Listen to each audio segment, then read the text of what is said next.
"Mom, this house is just too old. We're planning on doing a full renovation."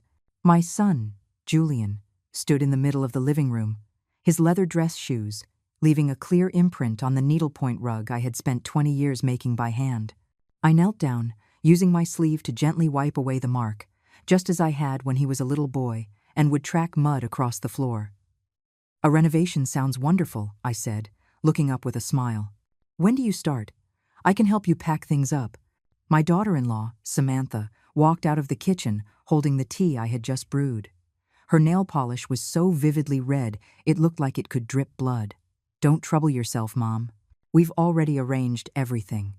You'll be moving into the senior living facility today." The teacup wobbled in my hand, and scalding tea splashed onto my skin, but I couldn't feel the pain. "Today?" My voice sounded like it was coming from a great distance. "It's so sudden." Julian frowned, an expression of impatience I was becoming all too familiar with. "We told you about this already. You must have forgotten. It's a classic sign of cognitive decline." I opened my mouth, wanting to say they had never mentioned a word of it, but in the end, I just nodded softly. "Let me pack some of my clothes and toiletries." "You won't need to bring much," Samantha interrupted. "The facility has everything you need. We have movers coming at 3 o'clock, so you should hurry." I slowly pushed myself to my feet, my knees groaning under the strain of 78 years. 50 of those years had been spent in this house, raising a family, and it was all ending with a 3-hour eviction notice. In the bedroom, my hand drifted over every familiar object: the framed photograph of my late husband, a crayon drawing my grandson made as a toddler, the teaching awards I had earned. A few simple floral dresses hung in the closet, the style my husband had always loved to see me in. I chose the 2 oldest ones and folded them into a plastic bag. "Mom, are you packed?" Julian pushed the door open, his eyes falling on the bag in my hands. "Is that all?" "It's enough," I said quietly. His gaze swept the room, landing on the picture frame on the nightstand. "You shouldn't bring Dad's photo. It's depressing." I instinctively clutched the frame to my chest. "I want to take this with me." "Suit yourself," Julian said, turning to leave. "Just hurry up. We have other things to do." An hour later, I stood at the front door with my small suitcase. Inside were my few articles of clothing, my husband's photograph, my blood pressure medication, and a single photo album. The rest of my 50 years of life was being left behind. "The key," Samantha said, holding out her hand. I pulled out my keychain and unfastened the old brass key, the one my husband had placed in my hand on our wedding day. He had carved our initial, V, into it. Samantha snatched it from my palm and tossed it carelessly into her designer handbag. "Let's go. Time to take you to the nursing home." Julian started the car without even offering to help me with my suitcase. The facility, Maple Creek Assisted Living, was on the outskirts of the city, a drab, grayish-white building. The hallways reeked of disinfectant. A few elderly residents sat in wheelchairs, staring blankly at the ceiling tiles. "We booked you a double room," Samantha explained as we walked. "It's $6,000 a month, which includes meals and basic care." $6,000, I calculated silently. Exactly the amount of my pension. The room was small, with 2 twin beds, a wardrobe, and a bathroom. My roommate, an old woman with a full head of white hair, just gave us a vacant nod when we entered before turning her attention back to the television. "Well, this is it," Julian said, checking his watch. "We have an appointment, so we have to go. Call if you need anything." As they turned to leave, I suddenly grabbed Julian's arm. "When will the renovation be finished?" Samantha let out a short laugh. "Renovations are very noisy, Mom. At your age, you shouldn't be moving back and forth. It's much better here. You'll have people to take care of you, and you'll make friends." I looked into my son's eyes, the same eyes as my husband's. "Julian, tell me the truth. Do you ever plan on letting me come back?" He avoided my gaze. "You're overthinking things. Just settle in and be comfortable here." The sound of their footsteps echoed down the hallway and then disappeared. I sat on the hard, unforgiving bed, clutching my husband's photograph, and for the first time, I allowed myself to cry. My roommate turned her head and handed me a tissue. "They're all like this on the first day. You'll get used to it after a while." I dried my tears and looked around the space that was supposed to be my new home. There was a water stain on the wall, shaped exactly like the old oak tree in the backyard of our house. That evening, dinner at Maple Creek was oatmeal and some limp green beans. I took a few bites and put my fork down. At precisely 9 o'clock, an aide came to turn off our lights, even though I was wide awake. In the darkness, I gently stroked the glass over my husband's picture. "My dear," I whispered, "our son doesn't want me anymore." The next morning, I was woken by the facility's intercom. Breakfast at 7 o'clock, health checks at 8, group activities at 9.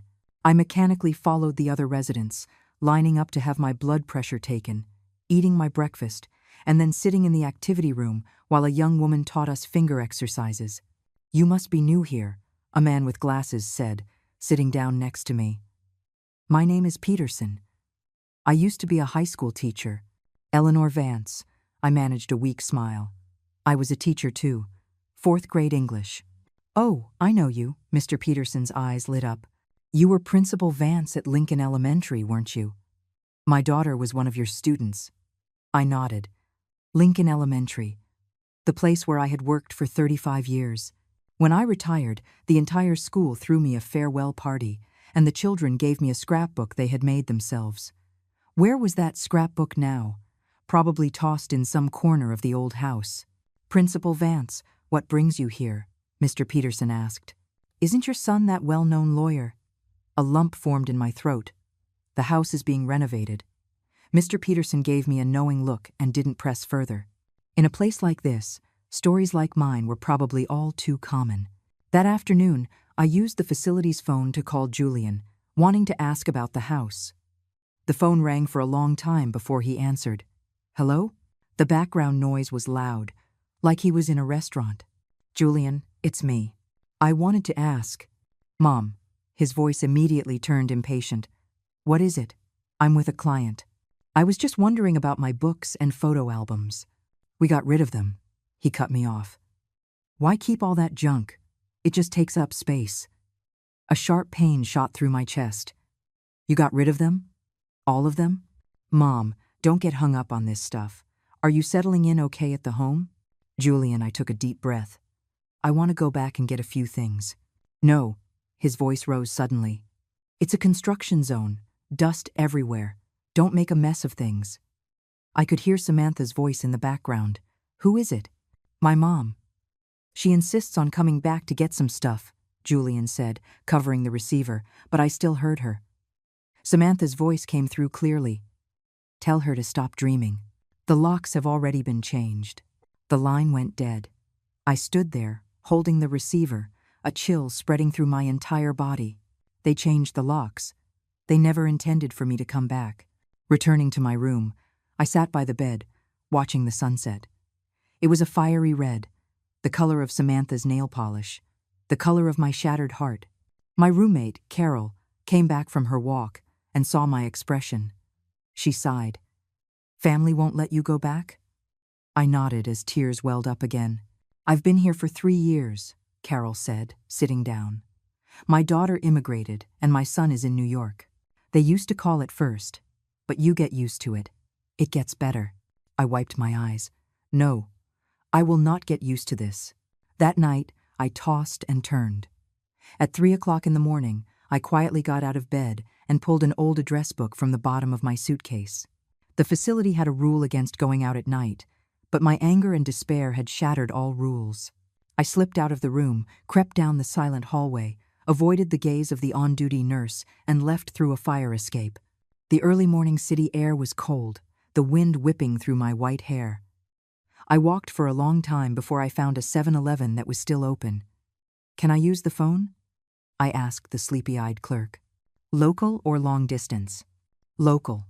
I opened the address book and found a number I hadn't called in years. When the call connected, I took a deep breath. "Is this the Chicago Chronicle's tip line? I have a story for you." After the call, I bought a bottle of water and a newspaper at the convenience store and sat in a chair by the window to wait.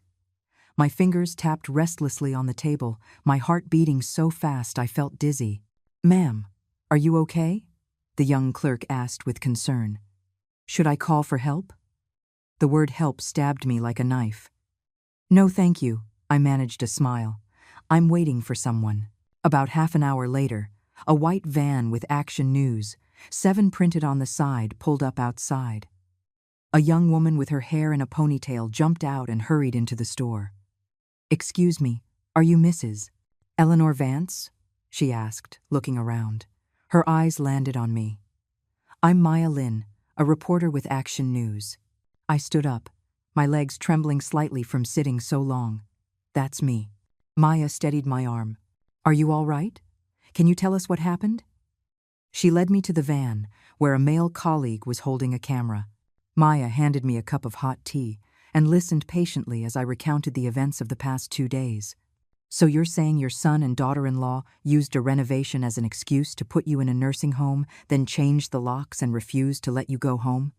Maya's brow furrowed deeper and deeper. I nodded and pulled a photograph from my pocket. "This is a picture of my son and me in front of the house. It proves it's my home." Maya took the photo and gave the cameraman a meaningful look. "Mrs. Vance, do you know of any recent changes regarding your property? For example, is it scheduled for demolition, or is your son having financial difficulties?" I was stunned. "Demolition? I haven't heard anything. Julian is a lawyer. His income should be fine." "Let's check," Maya said, taking out a tablet and typing quickly. "Your address is 28 Elm Street, right?"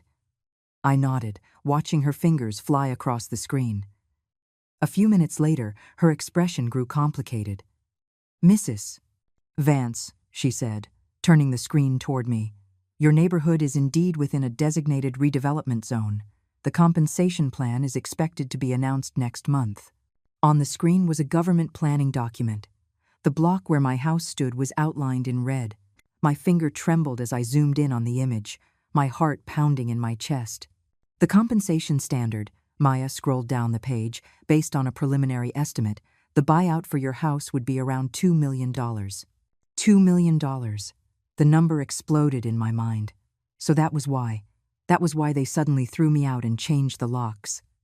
"Those monsters," I blurted out, then covered my mouth. I had never spoken about my son that way, not even during his most rebellious teenage years. Maya squeezed my hand. "Mrs. Vance, stay calm. We can report on this. And I know people at the Legal Aid Foundation who can help you." "I want to go back," I said suddenly. "Now? Right away?" Maya and the cameraman exchanged a look. "It's 4 o'clock in the morning. I have to confirm it," I insisted. "If what you say is true, that they're doing this for the buyout money." Maya finally agreed. The van drove quietly toward the city center, through the darkest streets just before dawn. When the familiar silhouette of my house came into view, my eyes welled up again. The van parked across the street. I was about to get out when Maya stopped me. "Wait, there's someone there." A strange car was parked in front of the house. 2 men were carrying things out of the front door. It was my bookcase, and my books that I had treasured for decades. "They're clearing out the house?" I almost burst out of the van, but Maya held me back firmly. "Mrs. Vance, don't tip them off. We need to get this on camera as evidence." The cameraman immediately set up his equipment, the lens aimed at my front door. Under the dim glow of the streetlights, I saw Julian and Samantha standing on the porch, directing the workers as they loaded my books, my furniture, and even my wedding portrait onto a truck. Those are my life's memories," I sobbed, watching them dispose of my past as if it were trash. Maya comforted me while dialing a number on her phone. "Hello, Miss Davis? It's Maya. I have an urgent case." As dawn began to break, the moving truck finally drove away. We waited in the van for another half an hour to make sure no one was coming back before we cautiously approached the house. I took out my key with a trembling hand. Even though I knew it was useless, I tried it instinctively. Of course it wouldn't fit. The lock had been changed. "Let's check the back," Maya said, leading me around to the backyard. The back door was also newly locked, but through a gap in the fence, I could see the old oak tree was still there, and beneath it, the stone bench my husband and I had built with our own hands. "Mrs. Vance, look at this," Maya said, pointing to a new sign posted by the door. It was a for sale sign. It read, "Owner motivated to sell, price negotiable." The contact person listed was Julian Vance. "He's selling the house. My voice was as light as a feather. While I'm still alive. Maya took a picture of the sign. This is key evidence. Mrs. Vance, let's go back to the station to sort through the footage, and then we'll go to the Legal Aid Foundation. Don't worry, we will help you get justice. On the way back to Maple Creek, I was as silent as a stone. Maya looked at me with concern. Mrs. Vance, are you okay? I was just thinking, I said slowly. I spent my life as an educator, teaching children right from wrong. How did I fail so badly with my own son? Maya had no answer, but she held my hand tightly. The sun was fully up by the time we reached the nursing home. I slipped back into my room to find Carol brushing her hair. You were gone all night, she said without turning around. I thought you'd run away. I went out, I said simply, hanging my coat in the wardrobe. Carol turned, her eyes sharp. Did you find a way? I nodded and pulled Maya's business card from my pocket. I have people helping me. Carol smiled, spoken like a true principal. I knew you weren't the type to just sit back and take it. I skipped the morning activities, claiming a headache so I could rest in my room. In reality, I was waiting for Maya's call. Around noon, the facility's intercom paged me for a phone call. Mrs. Vance, Maya's voice was full of energy. The story will air tonight at 6 o'clock. Miss Davis from Legal Aid wants to meet you. Can we pick you up at 3 o'clock this afternoon? Yes, I replied, my heart racing. After hanging up, I went back to my room and dug out a small cloth pouch from the very bottom of my suitcase. Inside was the emergency money I had saved over the years, $30,000 in cash, and a copy of the house deed. Yes, a copy. Julian had the original, but 20 years ago I had the foresight to get a notarized copy from the county recorder's office. It was just a precaution at the time, but now it might be my lifeline. At 3 o'clock, Maya arrived at the entrance, alone this time in a small sedan. Mrs. Vance, she said, helping me with my seatbelt, Miss Davis has seen the preliminary information. She says your case is very strong. The Legal Aid Foundation was in a modest office building. Miss Davis was a woman in her early 40s, with thinning hair but eyes that burned with intensity. Mrs. Vance, she said, shaking my hand warmly, Maya has told me everything. First of all, your son's actions could constitute elder abandonment, which is illegal. She sat me down and asked for details about the house. When I produced the notarized copy of the deed, her eyes lit up. This has both your and your late husband's names on it, she said, pointing to the document. After your husband passed away, the full title should have passed to you. How did your son become the sole owner? I shook my head. I don't know. Julian has been managing all of these things for years. Miss Davis frowned. We need to check the property records. If he changed the title without your knowledge, that's fraud. For the next 2 hours, Miss Davis took detailed notes and had me sign several documents, authorizing her to investigate the property records and file a lawsuit on my behalf. Mrs. Vance, she said as I was leaving, you go back to the home and rest. Tomorrow, Maya and I will go to the county recorder's office. We'll let you know as soon as we find anything. Back at Maple Creek, dinner was already over. Carol had saved me a dinner roll and some pickles. How did it go? She whispered. The lawyer said she can help me, I replied, taking a bite of the roll. I suddenly realized I hadn't eaten all day, yet I felt no hunger. At 6 o'clock in the evening, Carol and I sat in the activity room, watching television. Action news came on. After a few routine local stories, the anchor's tone grew serious. And next, a story that is truly heartbreaking. A 78-year-old retired teacher, Mrs.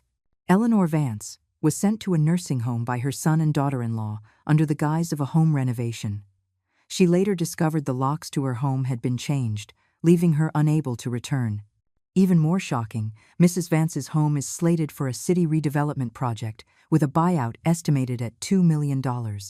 My face appeared on the screen, along with photos of my house and the footage of Julian and Samantha directing the movers. Standing in front of Maple Creek, the reporter, Maya Lynn, spoke gravely. According to the Legal Aid Foundation, this case involves potential elder abandonment and property fraud. This station will continue to follow the story as it develops.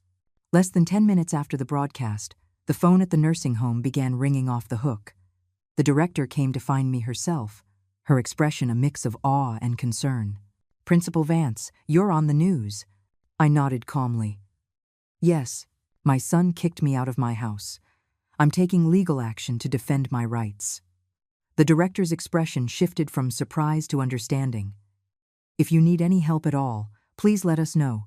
My own father was a teacher. I remember attending one of your lectures when I was a child." Later that night, my old cell phone rang. It was Julian. It was the first time he had called me since I arrived at the home. I took a deep breath and answered.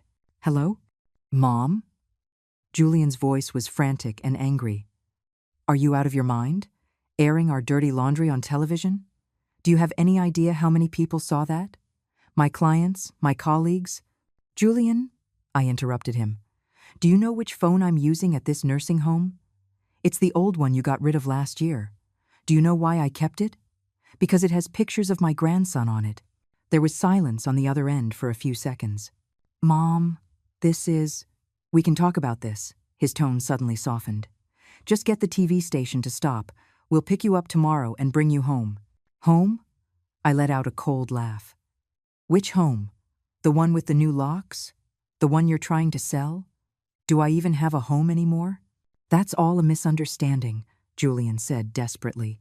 "We really were going to renovate. I just found out about the redevelopment plan myself." "Julian," I said calmly, "I lived in that house for 50 years. Every brick, every tile is soaked with your father's and my sweat and love.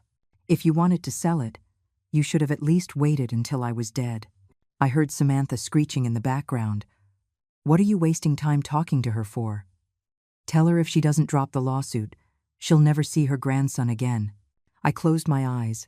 Tell Samantha that threatening a retired teacher with her grandson is a very naive tactic. I hung up, my hand shaking so badly I could barely hold the phone. Carol brought me a glass of warm water.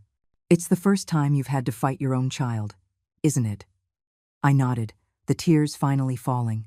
I spent my life teaching right and wrong. I never thought I'd have to use the law against my own son. Carol patted my shoulder. "It's not you who failed him. It's he who failed you." That night, I slept surprisingly well. Perhaps it was because I had finally shed the burden of being a good mother, or perhaps because I understood that some people, even your own son, are not worthy of endless patience and sacrifice. The next morning, the nursing home was buzzing with activity. Maya and Miss Davis arrived together, camera in tow. "We found crucial evidence," Maya said excitedly. Miss Davis opened her briefcase and pulled out a document.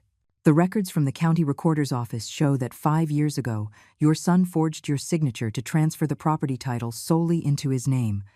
This is a clear criminal act." I stared at the document, a scene from 5 years ago flashing in my mind. Julian had said there was some paperwork I needed to sign and had me press my thumbprint on a stack of documents. My vision was already failing then, and I couldn't read the fine print. I had trusted him and did as he asked. "That monster," I murmured. "He would even cheat his own mother." "Mrs. Vance," Miss Davis said gravely, "we can immediately petition the court for an asset freeze to halt any sale of the property. At the same time, we can press charges against your son for elder abandonment and fraud. Are you willing to proceed?" I looked at the camera, at Maya's expectant gaze, at the legal documents in Miss Davis's hands. "I am." I said the two words with absolute conviction. After Miss Davis left, the phone at the nursing home rang incessantly. The director hurried over to tell me that several media outlets were requesting interviews. "Principal Vance, what should I do?"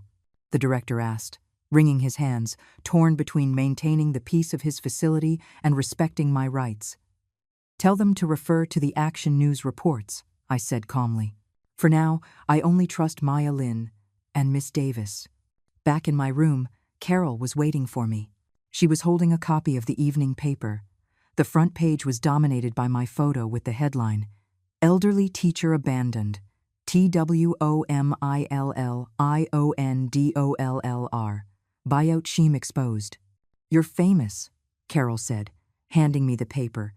"The whole home is talking about it." I took the paper, my fingers trembling slightly. The woman in the photo looked frail, her face etched with wrinkles and her eyes red and swollen. She looked like a pitiful victim. But I didn't just want to be a victim. I wanted to be a fighter. "Carol?" I asked suddenly. "Do you have a smartphone?" Carol paused, then pulled a slightly used phone from her drawer. "My son's old one. It barely works.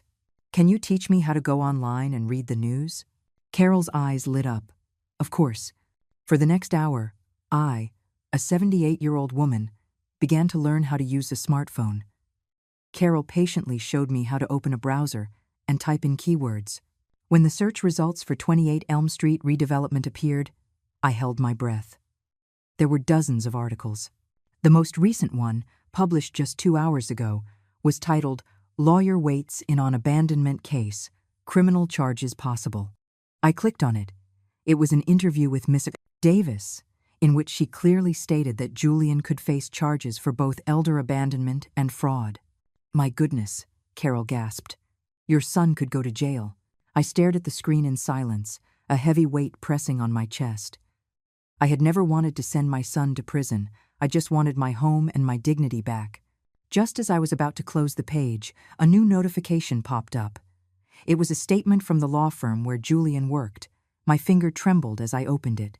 On the screen was an official statement saying in essence that Julian Vance's personal actions were not affiliated with the firm and that they were conducting an internal investigation. Carol slapped her thigh and laughed. "Your son's about to lose his job." But I couldn't laugh. Julian had always been a proud child. His career meant more to him than anything. If he lost his job, just then there was a knock on the door. The director was standing there with Maya and a man I didn't recognize. "Mrs. Vance," Maya said, rushing in. "This is Mr. Wallace, a legal consultant for our station. There's been a major development."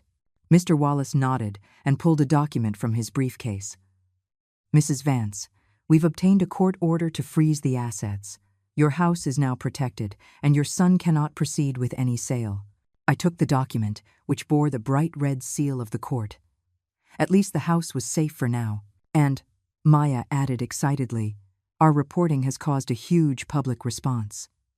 The AARP and the local area agency on aging have both offered to get involved. As she was speaking, my old flip phone rang. It was an unknown number. "Hello?" I answered.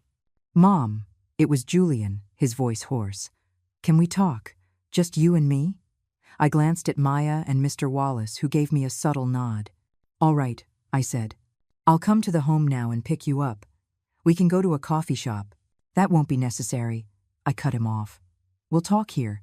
The facility has a visiting room." After I hung up, Maya said they would step out, but could listen from the next room, just in case. "Mrs. Vance, remember, Mr. Wallace said sternly, "no matter what he says, do not sign any documents." Half an hour later, Julian appeared alone in the visiting room. He was wearing a suit, but his tie was crooked and his eyes were bloodshot. He had lost all of his usual polished demeanor. "Mom," he said as soon as he sat down, grabbing my hand. "I was wrong. I really know I was wrong." I pulled my hand away and looked at him calmly. "Wrong about what?"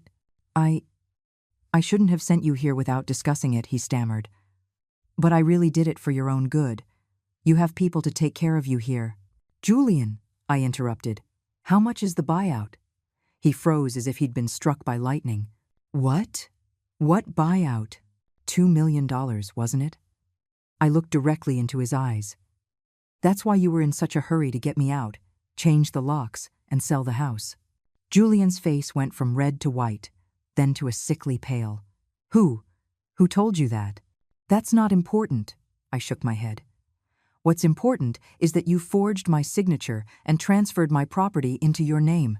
That's a crime, Julian." "I didn't." He shot up from his chair, which scraped loudly against the floor. "You signed it voluntarily." "My eyesight is poor, and I can't read fine print, but I'm not senile," I said calmly. "The stack of papers you had me sign 5 years ago, you said they were for my pension, right?" Beads of sweat formed on Julian's forehead. He opened his mouth but couldn't make a sound. "Julian, the house was my and your father's joint property. After he passed, it should have all belonged to me. What right did you have to dispose of it?" "Mom!" He suddenly dropped to his knees, tears streaming down his face. It was a moment of weakness. "Please, forgive me this one time. I'll give you the house back right away. Please. Just withdraw the lawsuit. Stop the media reports. My career will be destroyed." Watching him kneel and beg, my heart felt like it was being torn in two. One half was a mother's heart, wanting to help him up and dry his tears. The other half was an awakened heart, reminding me not to make the same mistake again. "Get up," I said softly. "Adults have to take responsibility for their actions." "Those are the words I said to you when you were accepted into law school. Do you remember?" Julian slowly got to his feet, his eyes growing cold. "Mom, are you really going to destroy your own son over a stupid house?" "I'm not destroying you. You're destroying yourself." "Fine, fine." He took 2 steps back, his face contorted. "Then don't blame me for being ruthless. Do you really think the media cares about you? They just want a story. When this blows over, who's going to remember some old woman?" "Mr. Julian Vance," I said, suddenly using a formal tone, "my lawyer will be in contact with yours. Now please leave." He glared at me, then turned and slammed the door on his way out. The director and Maya immediately rushed in. "Mrs. Vance, are you all right?" Maya asked, concerned. I shook my head, suddenly feeling an immense wave of fatigue. "I need to rest." Back in my room, Carol, who had already heard about the meeting, had brewed me a cup of calming chamomile tea. "A son can turn on you faster than you can flip a page in a book," she sighed. "My own son in New York is the same. Sweet as pie when he needs money, but once he gets it, he doesn't know who you are." I warmed my hands on the teacup, my thoughts swirling. Julian's final words, though hurtful, had a grain of truth. The media attention would eventually fade, and my life would have to go on. The legal process would be long. Would I have the strength to see it through? Later that evening, Maya returned with more news. "Mrs. Vance, we discovered that your son and daughter-in-law had a large financial transaction recently." She opened her notebook. 3 months ago, they purchased a condominium in the West Loop for $750,000, paid in full. I stared at her in shock. "Where did they get that kind of money?" "A loan," Maya said. "They took out a mortgage against your house." The room spun, and I nearly fainted. They didn't just want to steal my house. They used it as collateral to buy a new one for themselves. Is that legal?" I asked, trembling. "Of course not," Maya said, indignant. "Even though the deed was in his name, he obtained it through fraudulent means. Miss Davis has already filed a petition to freeze the new property as well." Just then, the facility's intercom crackled to life. "Mrs. Eleanor Vance, you have a visitor at the front desk. It's your daughter-in-law." Maya immediately became alert. "Do you want to see her?" I thought for a moment and nodded. "Let's hear what she has to say." Samantha was standing at the entrance, dressed in designer clothes that couldn't hide the haggard look on her face. She was visibly startled to see me with Maya. She forced a smile. "Mom, can I talk to you alone?" "That won't be necessary," I said coolly. "Say what you have to say right here." Samantha bit her lip. "Mom, Julian and I know we were wrong. We're willing to give the house back to you and have you come live with us." "And then what?" I cut her off. "Wait for the buyout money to come through and then ship me back here?" "No, absolutely not," she said desperately. "We can sign an agreement." "What kind of agreement?" "One where you give us a portion of the buyout money, and we take care of you for the rest of your life." Her voice grew smaller and smaller. I couldn't help but laugh. Samantha, you've been an accountant your whole life, and you're still a master of calculation. $2 million. How much do you want?" $1 million, she mumbled, unable to look me in the eye. "The other $1 million would be for your care." Maya gasped beside me. I just shook my head and started to walk away. "Mom," Samantha grabbed my arm. "If you don't agree, we'll..." "Do what?" I shook her hand off. "Threaten me with my grandson again? We'll take the child and leave this city," she shrieked hysterically. "You'll never see him again." I looked calmly at her twisted face. "Do as you please. Children grow up. One day, he'll know what kind of parents he had." Samantha completely broke down, sinking to the ground and wailing. You've ruined us. You miserable old woman, why would you do this to your own son? A security guard from the facility heard the commotion and came to escort her away. Maya held my hand tightly. Mrs. Vance, please don't let her get to you. I'm fine, I said softly. I want to see my grandson. Maya's eyes lit up. That's easy. We can go to his school. No, I shook my head. I don't want the child caught in the middle of the adults' war. We'll wait until all of this is over. That night, Action News aired its latest report. Son begs for forgiveness. DAUGHTERINL. AW issues threats as elder abandonment case escalates. The segment included footage of Julian kneeling and my confrontation with Samantha, though their faces were blurred. Before bed, I received a call from Miss Davis. There was an emergency hearing the next morning to discuss the asset freeze and the official filing of the case. She wanted me to be there. Mrs. Vance, you need to be prepared, she said cautiously. Once the case is formally filed, your son could face criminal charges. I was silent for a long time before I finally answered. Let the process take its course. He did something wrong. He needs to face the consequences. After hanging up, I looked out the window at the moonlight. In my 78 years, I never imagined I would one day take my own son to court. But it was precisely because I loved him that I could not enable his destructive behavior. Tomorrow, the law would give me back my justice, and I would give myself back my dignity.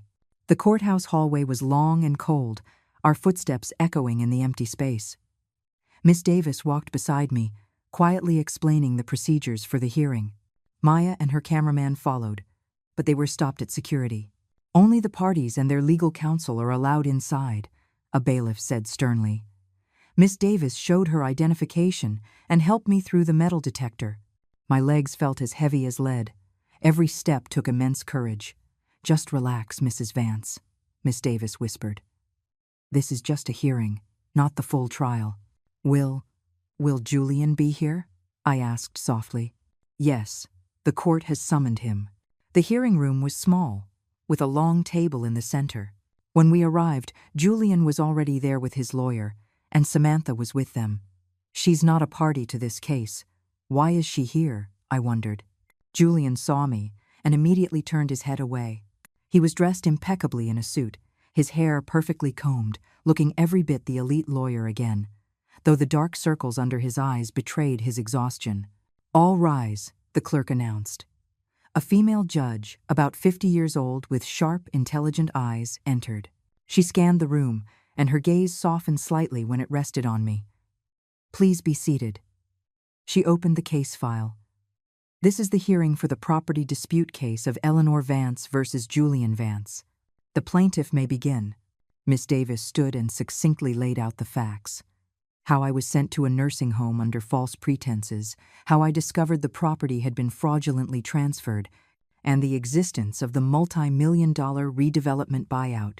Your Honor, Miss Davis said, presenting a stack of documents. These are the transfer documents from the county recorder's office. A forensic analysis has confirmed that Mrs. Vance's signature was forged. Furthermore, the defendant used this property to secure a loan of $500,000 to purchase a new condominium, which constitutes fraud. The judge read the documents, her frown deepening. Julian fidgeted, constantly whispering to his lawyer. Does the defendant have anything to say? The judge finally asked. Julian's lawyer, a smarmy-looking middle-aged man, stood up. Your Honor, my client completely denies these allegations. The property transfer was agreed upon by Mrs. Vance 5 years ago. There was a witness. What witness? The judge cut him off. My client's wife, Samantha Vance. The judge let out a cold snort. His wife as a witness? Counsel, how many years have you been practicing? You're making rookie mistakes. The lawyer's forehead broke out in a sweat. Your Honor, Enough. The judge turned to Julian. Mr. Vance, your mother alleges that you forcibly sent her to a nursing home and changed the locks. Is this true? Julian stood, his voice trembling. Your Honor, I did it for her own good. She's elderly. It's not safe for her to live alone. So you made the decision for her? The judge asked icily. Without even informing her? The judge then turned to me. Mrs. Vance, what is your desired outcome? I took a deep breath and stood up. I want my house back. I want the illegal property transfer reversed. And I want a public apology from my son and daughter-in-law. Mom, Julian cried out, losing his composure. Are you really trying to ruin me? Silence. The judge banged her gavel. Given the complexity of this case, the court has decided as follows. 1. The asset freeze on the property will be maintained. 2. The county recorder's office is ordered to re-verify the authenticity of the transfer documents. 3. A social worker will be appointed to assess Mrs. Vance's living situation and capacity. We will reconvene in 2 weeks. As we left the courtroom, Julian rushed up to me. You won, Mom. Are you satisfied? My career is over. Julian, I said wearily, if you had been honest with me from the beginning, it never would have come to this. Mrs. Vance, his lawyer interjected, we are willing to settle. We'll give you the house back, and we split the buyout money 50-50. How about it? Miss Davis immediately stepped in front of me. My client will not accept any private settlement. We will wait for the court's judgment. Outside the courthouse, Maya and her cameraman were waiting. A crowd of other reporters swarmed toward us, flashes blinding me. Mrs. Vance, what was the judge's decision? Miss Davis, is it true the defendant could face criminal charges? Mrs. Vance, why would your son do this to you? The questions came like a tidal wave. Miss Davis shielded me as we pushed through the crowd to a waiting car. When I got back to Maple Creek, I found several reporters camped out by the entrance. The director greeted me with a troubled expression. Principal Vance, we've been getting calls from reporters all morning. I understand, I said apologetically. I'm sorry for the trouble. No trouble at all, the director said, suddenly emotional. All of us seniors here support you. My father saw the news and said you're speaking up for all the elderly parents who have been wronged by their children. His reaction took me by surprise. Back in my room, Carol was watching the noon news. Look, they're talking about your case. On the screen, a legal expert was providing commentary. This is more than a family dispute. It's a critical issue of elder rights protection. If the property transfer is proven to be a forgery, the party responsible could face serious criminal penalties. The phone rang. It was Miss Davis. Mrs. Vance, good news. The AARP and the Area Agency on Aging have offered to fully fund your legal costs. Also, the public response to the Action News story has been overwhelming. More than a dozen media outlets want to interview you. I declined further interviews, accepting only Maya's offer for exclusive follow-ups. That afternoon, she brought a wonderful surprise. A social worker was scheduled to visit the next day to assess my situation. This would determine my eligibility to return home. Mrs. Vance, Maya said excitedly, if you pass the assessment, you could be home very soon. Home. The word brought a sting to my eyes. That house, so full of memories. Could I really go back? And even if I did, without my husband, estranged from my son, what meaning would it have? That night, I couldn't sleep. In the early hours of the morning, my phone vibrated. It was an unknown number. Hello? I answered cautiously. Grandma, a small, young voice whispered. It's Leo. My heart nearly stopped. Leo. Sweetheart, how did you? I snuck Mom's phone, my grandson whispered. Grandma, I saw you on TV. Mom and Dad said you were crazy, but I knew they weren't telling the truth.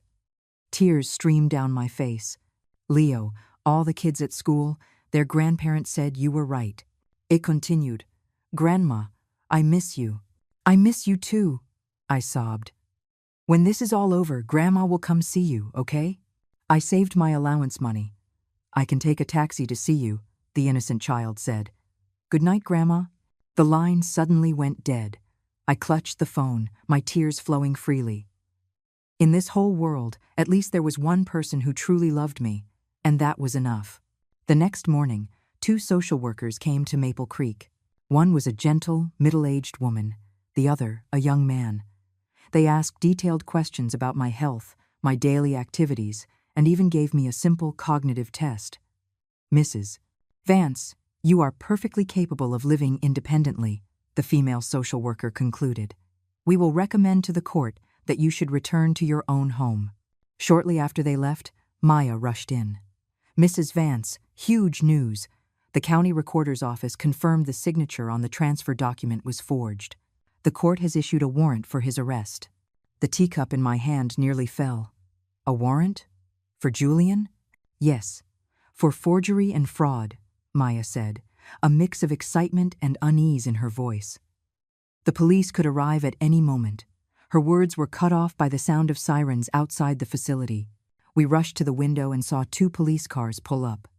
Several officers got out. My heart pounded and my legs felt weak. As much as Julian deserved it as a mother, I couldn't bear the thought of seeing my son in handcuffs. Mrs. Vance? Maya looked at me with concern. I'm fine, I took a deep breath. He did something wrong.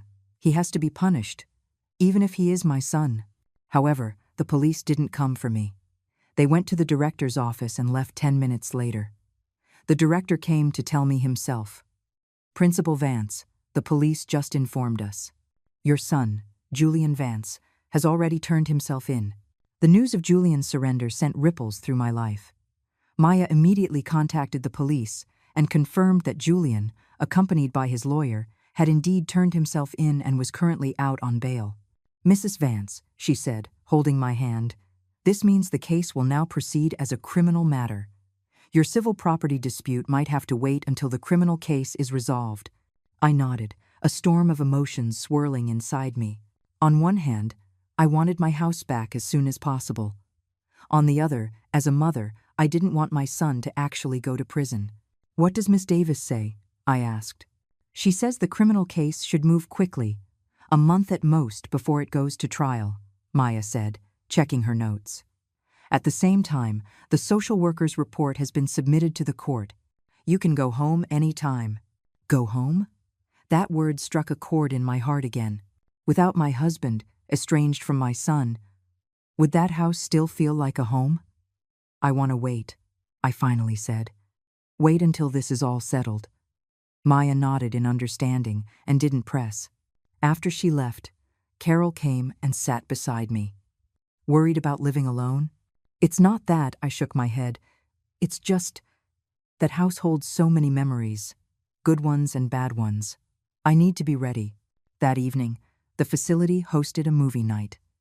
I didn't want to go, but Carol insisted. They were showing an old movie, a classic family drama about children caring for their aging parents. As I watched, tears began to stream down my face. Back in my room, my phone showed 5 missed calls, all from the same unknown number. As I was about to call back, it rang again. Hello? Mom, it was Julian, his voice as raw as sandpaper. Can I see you? Right now. I glanced at the clock. It was 9:30 in the evening. It's so late. Please, he choked out. I'm right outside the building, just for 10 minutes. I hesitated, then finally agreed. The main doors were locked, so I had to slip out through the fire escape. Julian was standing under a streetlight, his shadow stretching long and thin behind him. He looked like he had aged 10 years in just a few days, his face unshaven and his eyes red and swollen. Mom, he said, tears immediately filling his eyes. I'm ruined. My law license will probably be suspended. All my clients are gone. Samantha says she's going to divorce me. I watched him quietly, saying nothing. Mom, I know I was wrong. He fell to his knees, clutching my legs. I really know I was wrong. Please, save me. You're the only one who can save me. How can I save you? I asked softly. You tell the police that you knew about the transfer, that you let me sign your name for you, he said desperately. That way, the charges won't stick. I pushed him away and took a step back. Julian, you're still lying. Mom, I'm not lying. I did it. I did it for Leo, he cried hysterically. If I go to jail, how will he ever hold his head up? And when you did all those things, were you thinking about Leo? I asked coldly. Were you thinking about your mother? Julian was speechless, kneeling on the cold pavement, trembling. The night wind tousled his hair, revealing a few premature gray strands. My heart softened for a moment. He was still my son, the baby I had carried for 9 months. Julian, I knelt down to his level. Go and confess. Honestly face up to your mistakes. That's the only way you can start over. Mom, he was crying now. You really won't help me. I am helping you, I said firmly. I'm helping you find your conscience. He suddenly shot to his feet, his eyes turning vicious. Fine, fine. I see how it is. You never loved me. All you care about is that stupid house and the money. I didn't argue. I just turned and walked back toward the nursing home. Behind me, I could hear Julian's hysterical shouts. You'll regret this, you cold-blooded old woman. I didn't sleep at all that night. Just as the sky was beginning to lighten, my phone buzzed. It was a text from Miss Davis. Mrs. Vance, emergency court hearing at 9 o'clock this morning regarding your return home. Please be ready. I dragged my exhausted body out of bed. The woman in the mirror had puffy eyes and deeper wrinkles. My 78 years had never felt so heavy. Maya arrived on time to pick me up, explaining the day's proceedings. The court, based on the social worker's report, would decide if I could move back home and discuss the temporary disposition of the house. Mrs. Vance, she hesitated. There's something else. Your daughter-in-law Samantha has filed for divorce. I was stunned for a moment, then gave a bitter smile. To protect her share of the assets. Most likely, Maya agreed. She's claiming to have known nothing about the property transfer. In court, Samantha was indeed there, dressed modestly, a stark contrast to her usual flashy style. She even walked up to me, her eyes red-rimmed. Mom, I'm so sorry. I ignored her performance. The judge quickly called the session to order and approved my return home, appointing a social worker for regular follow-up visits. As for the property, because it was tied to a criminal case, the final resolution would have to wait. Mrs. Vance, the judge said kindly, you may return to your home at any time. The court will notify building management to assist you in changing the locks. As we left, Samantha blocked my path. Mom, Julian and I are getting a divorce. Could you put in a good word for me? About what? I asked coolly. The new condo. It was purchased with a mortgage against the old house, she stammered. If the house is returned to you, then the new place. Samantha, I cut her off. Your business with Julian is your own to solve. I will not lie for anyone. Her face turned ashen. You miserable old woman, she hissed. You've ruined my life. A bailiff stepped in before she could continue.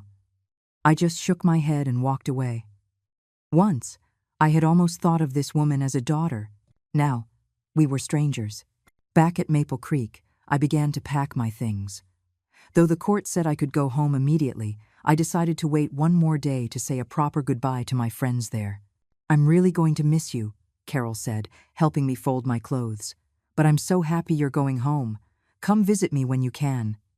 I held her hand. The persimmon tree in my yard should have fruit this year. That evening, the nursing home held a small farewell party for me. The director gave me a bouquet of flowers, and the chef specially prepared my favorite baked salmon. These people, who were not my family, had shown me more warmth than my own son and daughter-in-law. The next morning, Maya and Miss Davis came to pick me up. Miss Davis brought the latest legal documents, including the notice unfreezing the property and the contact information for a locksmith. Mrs. Vance, she said cautiously, the police were collecting evidence at your house. It might be a bit of a mess. You should be prepared. I nodded. I could already picture it. The car slowly turned onto my familiar street. Not much had changed in the months I'd been away. The trees were taller. Some new neighbors had moved in. 28 Elm Street, my home. Finally, it was in sight. But the scene before me made me gasp.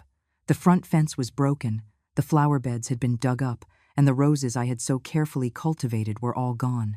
The front door was scarred with the remnants of police tape, and the windows were caked with grime. Mrs. Vance. Maya looked at me with concern. I'm fine. I took a deep breath. They're just flowers. They can be replanted. The locksmith quickly changed the lock and handed me 2 brand new keys. With a trembling hand, I pushed open the door to my home. The inside was in chaos. A thick layer of dust covered everything. Paintings had been taken down and stacked in a corner. The floor was covered in footprints. But what broke my heart was my husband's study. It had been completely emptied. His treasured books and collections were all gone. Did they sell everything? I asked, my voice choked with emotion. Miss Davis looked around. The police likely took some items as evidence. The rest was probably disposed of by your son. I walked slowly through each room, my heart sinking lower and lower. The closet in the master bedroom was open, more than half of my clothes gone. In the kitchen, the ceramic stew pot I had used for decades was missing. Even the towel rack in the bathroom had been ripped off the wall. Those vultures? Maya cursed under her breath. They didn't even spare an old woman's personal belongings. I sat down on the dusty sofa and noticed something glinting in the corner. I walked over and picked it up. It was my wedding photograph. The glass was shattered, but the picture was intact. In it, our younger selves were smiling, so full of happiness. Miss H. Davis, I said, clutching the photo tightly. I'm going to see this through to the end. Not just for the house, but for the 50 years of memories my husband and I built here. Miss Davis nodded solemnly. We will do everything in our power. Over the next few days, with the help of a few kind neighbors, I slowly began to clean the house. Old Mr. Henderson from next door fixed my fence.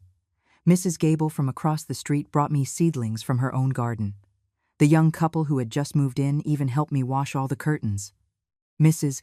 Vance, Mrs. Gable said as she wiped down a window, you have no idea. Your son was bringing people by every day to see the house, talking about getting a good price for it. We all knew something wasn't right, but it was a family matter. I patted her hand. I understand. And I thank you for your help now. A week later, the house was mostly back in order. I rehung my husband's photograph, planted the new seedlings in the garden, and even bought a new stew pot, identical to the old one. On the surface, life seemed to be returning to normal. But every night, I would wake up from nightmares, dreaming of Julian screaming at me, of Samantha's contorted face, of Leo crying and asking me why I didn't want him anymore. One morning, the doorbell rang. Through the peephole, I saw an unexpected visitor, my grandson, Leo, standing alone on the porch. His school uniform was dirty, and there were tear stains on his face. Grandma, the moment I opened the door, he threw himself into my arms. I skipped school. Mom and Dad are fighting every day. I can't take it anymore. I held my grandson tightly, feeling his small body tremble. Leo was only 10, yet he was being forced to bear the ugliness of the adult world. Sweetheart, don't be afraid. I stroked his hair. Grandma's here. Leo looked up, his eyes filled with tears. Grandma, is Dad really going to jail? The kids at school say he's a bad person. My heart ached. How do you explain to a child that the father he loves has broken the law? How do you tell the truth without hurting him? Leo, I sat him down on the sofa. Do you know what it means to make a mistake? The boy nodded. Like when I cheated on my spelling test. Yes, I said softly. Your dad made a much bigger mistake, so he might have to face a punishment. But that doesn't mean he doesn't love you, and it doesn't mean he's a bad person. It just means he did a bad thing. Leo looked at me, a glimmer of understanding in his eyes. Then why is Mom talking about a divorce? She said Dad is broke and doesn't want us anymore. Samantha. I cursed her selfishness in my mind. How could she say such a thing to a child? Your mom is wrong, I said firmly. No matter what happens, your dad and mom both love you. And Grandma loves you. Leo leaned against me, his crying slowly subsiding. I made him his favorite grilled cheese sandwich and tomato soup and watched him devour it. Grandma, can I live here with you? He asked suddenly. I don't want to go home. My heart warmed, but I had to be rational. Sweetheart, Grandma would love that more than anything. But you're still young, and you need to be with your parents. But you can come visit me as often as you like, okay? Just then, the doorbell rang frantically. Through the window, I saw Samantha standing on the porch, her face pale with fury. Leo, she shrieked the moment I opened the door. How dare you skip school? Do you know how worried I was? The child hid behind me in fear. Samantha lunged for his arm. Come home with me. Samantha, I stepped between them. Be gentle with the child. He's been through enough. What business is it of yours? She glared at me. This is all your fault. Julian is going to prison, and you're satisfied, aren't you? He broke the law, and he has to face the consequences, I said calmly. But Leo is innocent. If you need help taking care of him, spare me the fake sympathy, she snarled, pulling Leo towards the door. And you are not to come here again. Do you hear me?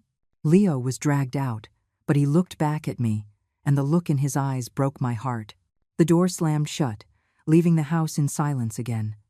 All that was left was a single muddy footprint on the floor, proof that my grandson had been there.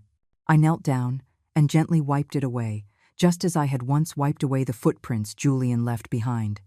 History has a way of repeating itself, but this time I would not suffer in silence. The ringing of the phone broke the quiet. It was Miss Davis. Mrs. Vance, good news. The court has decided to expedite your son's case. The trial is scheduled for next week.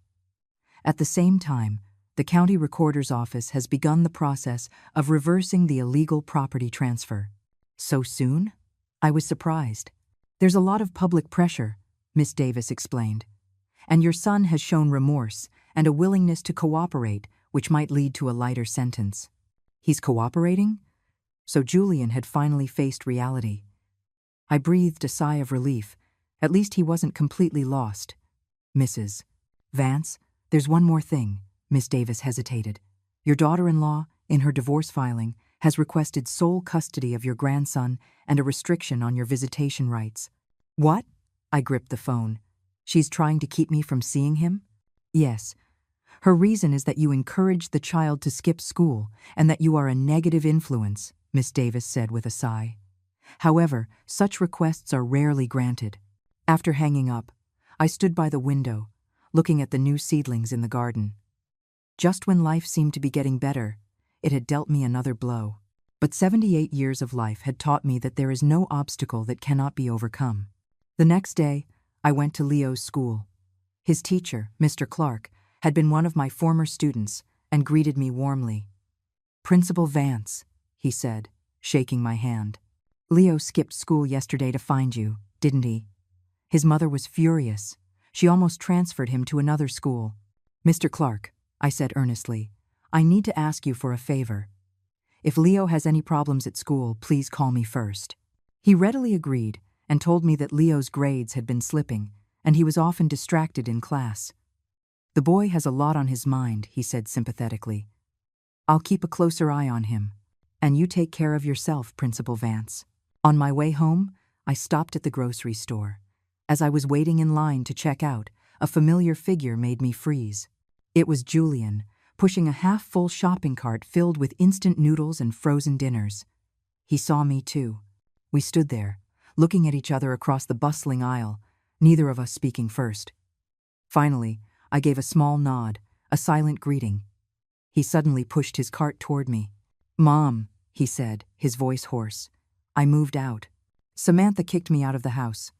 I then noticed the dark circles under his eyes and his wrinkled shirt. The once dapper, successful lawyer now looked like a homeless man. Where are you staying? I couldn't help but ask. A friend's sofa, he said with a bitter smile. All my clients are gone. The firm suspended my license. Mom, I really know I was wrong. I didn't respond. I just silently took half of the fresh vegetables and meat from my cart and put them in his. Take these, I said softly. You can't live on instant noodles. Julian's eyes suddenly reddened. Mom, I'm sorry. I'm so sorry. There, in the middle of the grocery store, my son stood by a display of potato chips and sobbed. A few shoppers glanced over, but I no longer cared what anyone thought. The trial is next week, I said, handing him a tissue. What are you going to plead? Guilty, he said, wiping his eyes.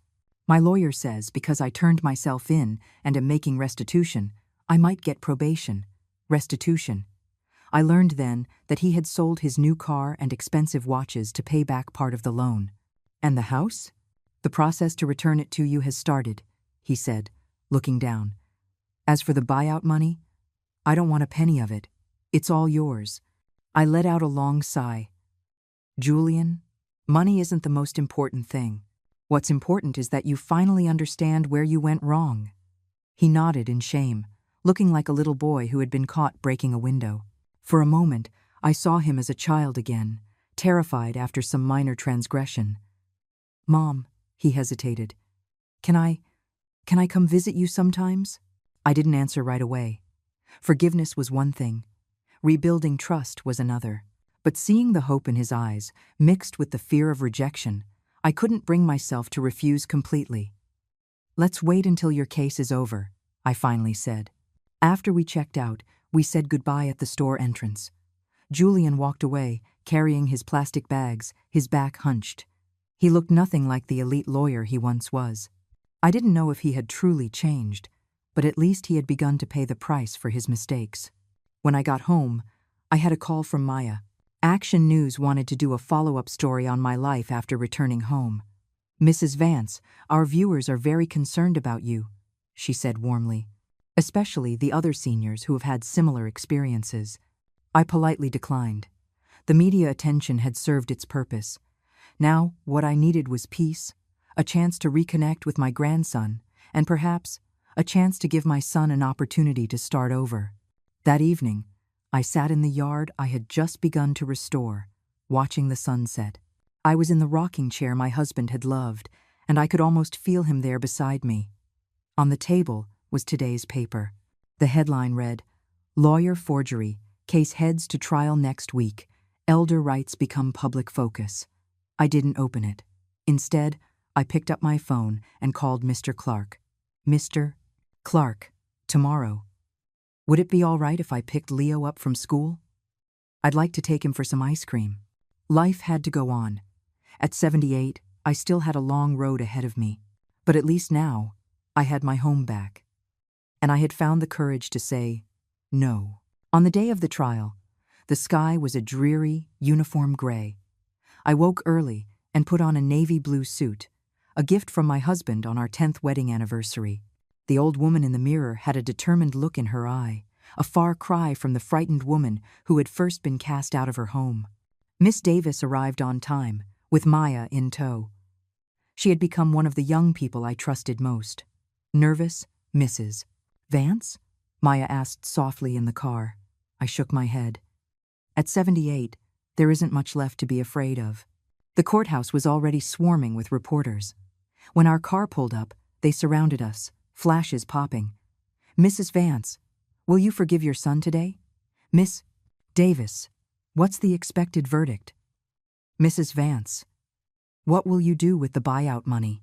Miss Davis shielded me as we pushed through the crowd, while Maya expertly handled the reporters' questions. Inside, I saw Julian immediately. He was wearing an ill-fitting old suit, a public defender by his side. He glanced at me, then quickly looked away. Samantha wasn't there. Maya had told me she was busy with her divorce proceedings, trying to secure as much of their assets as she could. "All rise." The judge entered, and the trial began. The prosecutor laid out the charges: forgery, fraud, and elder abandonment. As the evidence was presented, the atmosphere in the courtroom grew heavy. "Mr. Vance, how do you respond to these charges?" the judge asked. Julian stood slowly, his voice hoarse. I plead guilty." A murmur went through the spectators. The judge banged her gavel for order. However, Julian suddenly looked up, his eyes darting around, regarding the property transfer. My mother was aware of it. Her eyesight was poor, so she asked me to sign for her. I clenched my fists. Even now, he was still lying. "Objection," the prosecutor stood. "The defendant has previously admitted to forging the signature. To recant now is a clear attempt to evade responsibility." The judge frowned. "Mr. Vance, do you have any proof that Mrs. Vance was aware of this?" Julian stammered, sweat beading on his forehead. His public defender tried to intervene. "Your Honor, my client is under extreme stress." "Your Honor," I stood up, my voice trembling with anger. "May I say something?" After receiving permission, I took an old notebook from my bag. This was my husband's journal. This is the last entry he wrote, a week before he passed away. The courtroom fell silent. "Eleanor's eyes are getting worse," I read, my voice catching.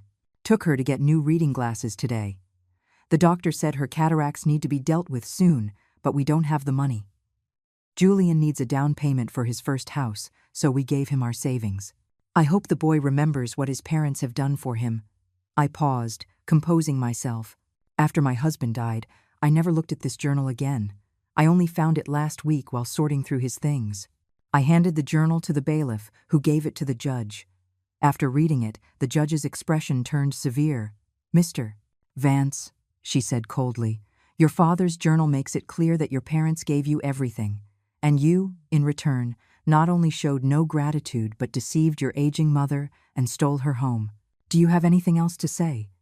Julian's face was ashen. His legs gave out, and he collapsed into his chair.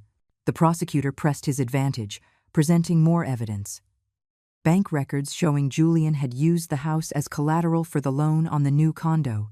Testimony from a real estate agent confirming he was trying to sell the house quickly and below market value. And even a statement from a staff member at Maple Creek, describing the demeaning way I was dropped off. "Your Honor," the prosecutor concluded, "the defendant's actions are not only illegal, they are a betrayal of fundamental human decency. We recommend the maximum penalty to serve as a deterrent to others."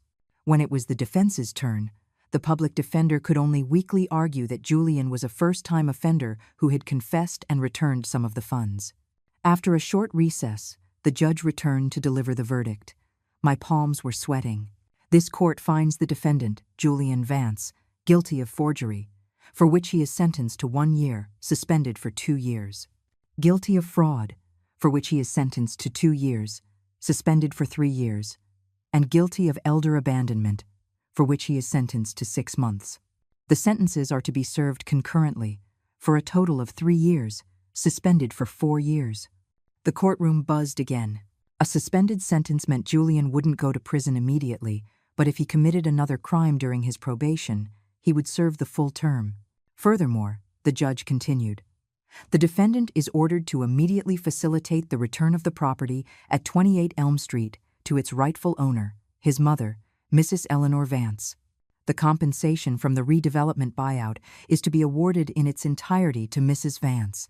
The defendant has no claim to any portion of these funds." After the verdict, reporters rushed out to file their stories. I sat at the plaintiff's table, completely drained. The months of fighting were finally over. "Mrs. Vance," Maya held my trembling arm. "Are you all right?" I nodded, unable to speak. My gaze drifted across the courtroom, and I saw Julian being led away by a bailiff. He looked back at me, his expression a complex mix of emotions that tore at my heart. Outside the courthouse, the sun was blinding.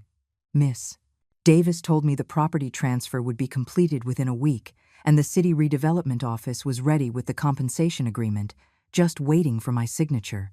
You won, Mrs. Vance," she said with a smile. "No," I shook my head. "There are no winners here. My son is a convicted felon. My family is broken. What kind of victory is that?" Back at the house, I sat in the rocking chair on the porch. The new flowers I had planted were beginning to bloom. Neighbors, hearing the verdict, came by to congratulate me, but I just wanted to be alone. That evening the doorbell rang. It was Julian, holding a plastic bag, standing awkwardly on the doorstep. I took a deep breath and opened the door. We stood there, mother and son, separated by the threshold, neither speaking. "Mom," he finally broke the silence. I came to get some of my things." I stepped aside and let him in.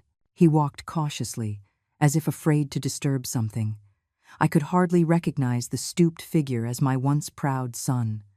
"Your things are in the guest room," I said. He nodded and went to the room, returning a few minutes later with a suitcase. He stood in the middle of the living room, wanting to say something but not knowing how. "The judge gave you probation," I said, breaking the silence. "Make the most of that chance." "Mom," his voice was choked. I'm sorry. You already said that in court."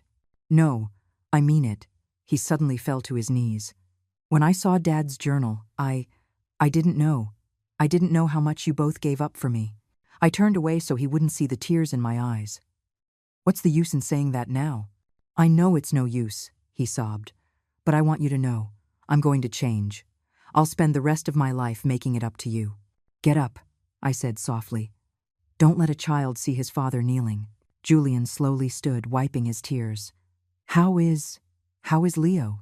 You should ask Samantha, I said coolly. She won't let me see him. His expression grew complicated. Mom, the divorce. I'm probably going to lose custody. My heart skipped a beat, but I didn't let it show. That's between the two of you.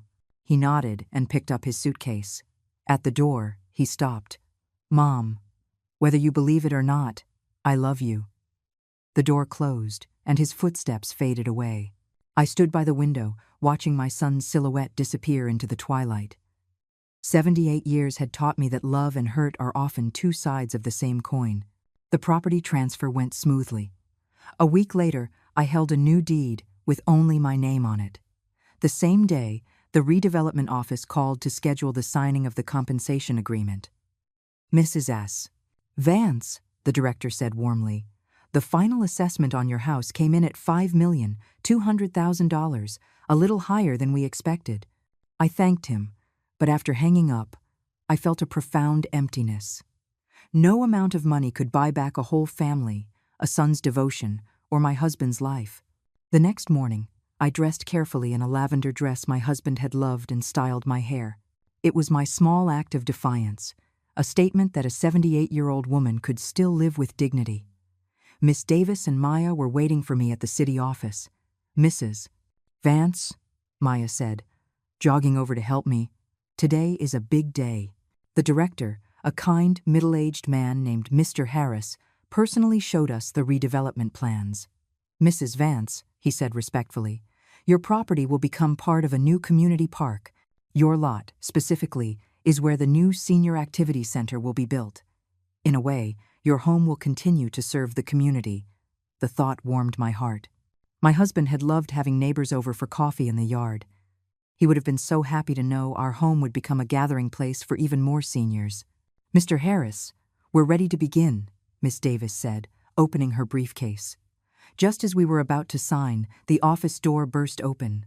Samantha stormed in, high heels clicking on the floor, a man in a suit trailing behind her. Wait a minute, she shrieked. I have a claim to this property. Mr. Harris stood up, surprised. Ma'am, who are you? I'm Julian Vance's wife, Samantha announced, her chin held high. Under marital law, half of this property is mine. Her lawyer handed Mr. Harris a business card. My client is entitled to a portion of the redevelopment compensation. The office was silent. I glanced at Miss Davis, who had a wry smile on her face. Miss Vance, Mr. Harris said, looking at the file. The deed is solely in Mrs. Eleanor Vance's name, and the court has already ruled. That was between her and Julian, Samantha interrupted. Julian and I are not divorced yet. I may not be responsible for his debts, but I have a right to his assets. That's enough. Miss Davis suddenly stood up and pulled a document from her briefcase. This is the divorce decree, finalized just yesterday. Miss Vance, surely you haven't forgotten already? Samantha's face went white. She snatched the document and scanned it, her hand trembling. This is impossible. The final hearing wasn't supposed to be until next week. Didn't your lawyer inform you? Miss Davis said coolly. Mr. Julian Vance signed an agreement yesterday afternoon, conceding to all of your divorce terms, including relinquishing custody and any claim to marital assets. The divorce is final. Seeing Samantha's devastated expression, I suddenly understood what Julian had done. This was his way of cutting off her last hope of getting any of the buyout money. You all conspired against me, Samantha screamed hysterically. You miserable old woman, you've ruined my life. Mr. Harris called security to escort her out. Her lawyer awkwardly gathered his things and scurried after her. Mrs. Vance, I apologize for that scene, Mr. Harris said. Shall we continue? I signed the papers. $5,200,000 would be deposited into my account within 10 business days. Walking out of the building, the sunlight was bright. Mrs. Vance, Maya hesitated. Are you going to help your son? He has nothing now. I looked at the sky. Everyone has to pay the price for their choices. Julian is an adult. He needs to learn to stand on his own 2 feet. When I got home, I was surprised to find a small figure standing on my porch. It was Leo, his backpack on, tear tracks on his face. "Grandma!" he cried, rushing into my arms. "Mom said I couldn't see you, but I ran away. I held him tight." "Sweetheart, how did you get here?" "I remembered the way," he said proudly. "I took 3 different buses. A 10-year-old boy, crossing half the city by himself to find me. My heart ached." "What about your parents?" "They just fight all the time," Leo said, looking down. "Dad sleeps on the sofa. Mom said she's going to send me to boarding school. Grandma, can I please live with you?" I knelt down and looked him in the eyes. "Sweetheart, I want that more than anything. But legally, you need to be with a parent." "But they don't want me," Leo burst into tears. "Mom called me a burden, and Dad just drinks all day. You're the only one who's nice to me." My heart shattered. I picked up my grandson, a decision solidifying in my mind. It was time to fight for visitation rights, for Leo, and for myself. I called Leo's school to let them know he was with me. His teacher, Mr. Clark, was relieved. He said Samantha had been frantically searching and had almost called the police. "Principal Vance," he lowered his voice. "Leo has been very unstable lately. He broke down crying in class yesterday. I think he's better off with you." I made Leo his favorite pot roast. Watching him eat, I felt a pang of guilt. How long had it been since this child had a proper meal? The doorbell rang shrilly. It was Samantha, her makeup streaked, her eyes red and swollen. "Leo," she screamed as she barged in. "I know you're in here." Leo dropped his fork and hid behind me. I opened the door. "Samantha, calm down. You're scaring him."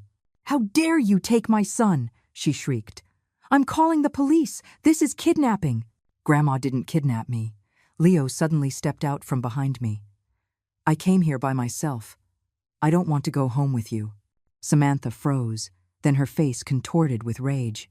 "You little brat, after all I've done for you." She reached for him, but I blocked her. "Samantha," I said sternly, "watch your tone in front of the child." She stopped, then suddenly crumpled to the floor, sobbing. "Everyone is against me. Julian left me. My son doesn't want me. What's the point of living?" Leo tentatively walked over and patted her on the back. "Mom, don't cry." Seeing them, my heart softened. Whatever her faults, she was still Leo's mother. "Come in," I said, stepping aside. "Have some tea." Samantha came in, and Leo dutifully poured her a glass of water. She held it like a lost child. "Samantha," I said gently, "I know you're hurting, but don't take it out on the boy." "Mrs. Vance," she looked up, her mascara running. "I'm at the end of my rope. I lost my job, the money's gone, even my son." "You still have your parents," I suggested. "You could go home for a while." "Home?" She gave a bitter laugh. "My father said he'd break my legs if I came back after the divorce."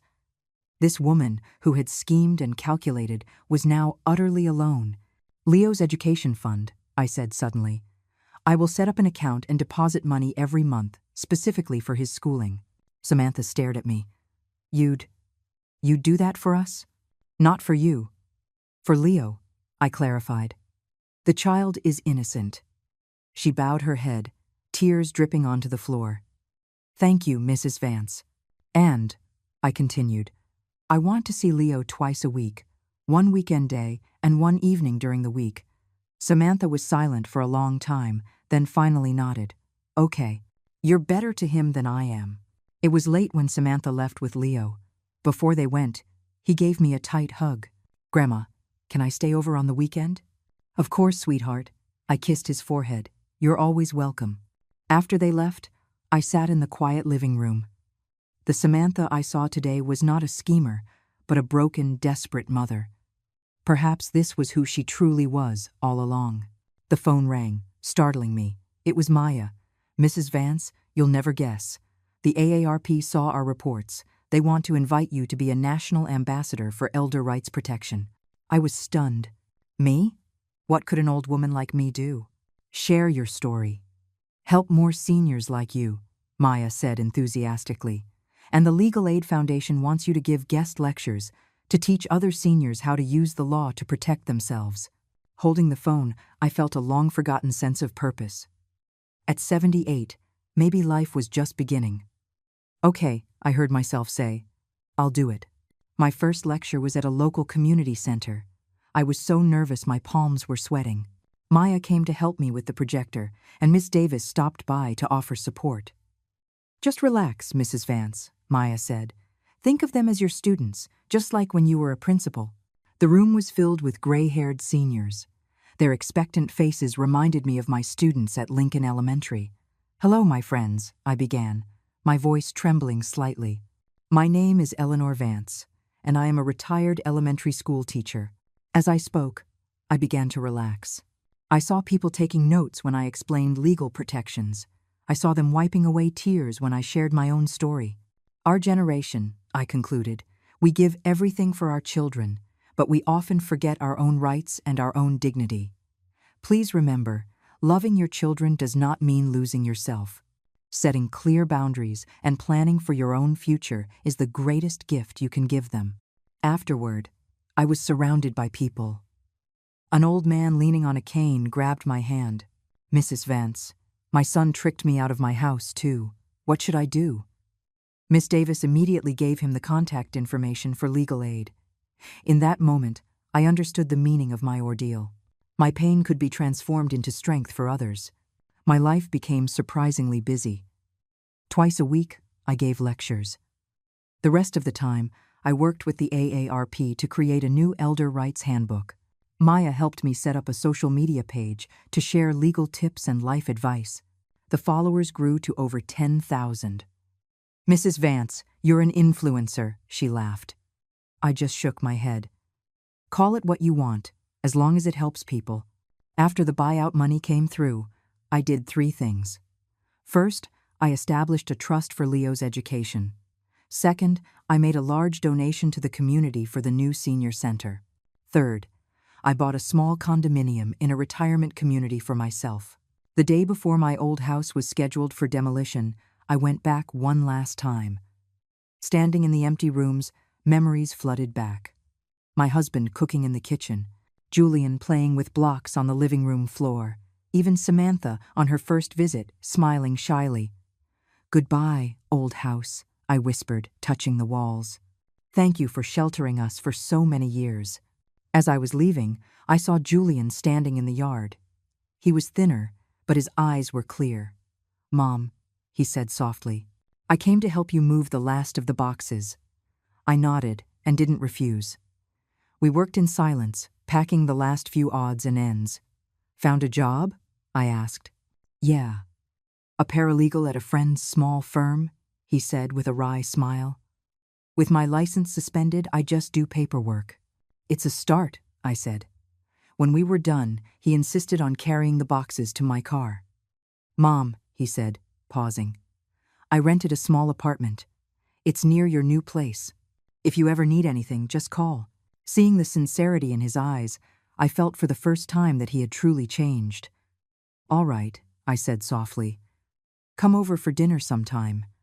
The simple invitation made his eyes well up. He gave me a clumsy hug and then turned and walked away quickly so I wouldn't see his tears. Life in the retirement community was comfortable. My little condo had a sunny balcony overlooking a garden. Most of my neighbors were retired professionals, and the atmosphere was pleasant and respectful. Every Wednesday and Saturday, Leo would visit. We'd do homework or I'd take him to the park. The smile returned to his face, and his grades improved. Samantha had moved down south to work in a relative's factory. She had signed over full custody of Leo to Julian. It was perhaps her final act of kindness. One rainy night, the doorbell rang. It was almost 10 o'clock. Through the peephole, I saw Julian, soaked to the bone, but carefully shielding a paper bag in his hands. Mom, he said breathlessly when I opened the door, I saw your light was on. They just made a fresh batch of chocolate chip cookies at the bakery. I know they're your favorite. I took the bag. The cookies were still warm. Rain dripped from Julian's hair onto the welcome mat. Come in and dry off, I said, stepping aside. You can't go out in a storm like this. He hesitated in the doorway. No, I just wanted to drop these off. Julian, I sighed. This is your home too. You are always welcome here. It was as if my words unlocked something inside him. He fell to his knees in the doorway and wept. Mom, I'm so sorry. I'm so sorry. I knelt down and stroked his wet hair. Get up. It's all in the past. Julian stayed the night on the sofa. We talked late into the night about his remorse, his plans for the future. He no longer hated Samantha. He was grateful to her for showing him the truth about himself. Mom, he said before he left, I want to get my license back, and this time I want to specialize in elder law. I smiled and nodded. The son who had fallen and picked himself back up was more impressive to me than the successful hollow man he had been before. Time passed. At the community's annual fall festival, I was named Most Vibrant Senior and was asked to give a speech. Standing on the stage, looking out at the sea of white hair and at Julian and Leo who had come just for this, my heart was full of gratitude. At 78, some people call this your twilight years, I said into the microphone. But for me, it feels like a new dawn. I want to thank everyone who helped me, and I want to thank those who hurt me. You all taught me that age is not an excuse for weakness, but a badge of wisdom. The applause was thunderous. Leo jumped up and down, clapping, while Julian, his eyes red, gave me a thumbs up. Afterward, the three of us went out for a nice Italian dinner. Leo chattered about school, Julian kept our plates full, and I soaked in the simple joy of being with my family. Grandma, Leo asked suddenly, do you think I can be a lawyer when I grow up? Like Dad? Of course you can, I smiled, wiping a bit of sauce from his chin. But you have to be an honest lawyer. Like you are now, the child said, looking at his father. The kind that helps people. Julian and I looked at each other and smiled. In that moment, I saw a new family legacy being forged. Not of property or status, but of integrity and courage. Back home, I stood on my balcony, looking at the stars. My husband's picture was on my nightstand, his smile as warm as ever. My dear, I whispered, our son has finally grown up. You can rest easy now. A gentle breeze stirred the curtains, carrying the cool scent of autumn and the sweet fragrance of the last blooming roses from the garden. At 78 years old, I had finally learned to hold on to myself while loving others, to find gentleness in my strength. And perhaps that was the best ending of all.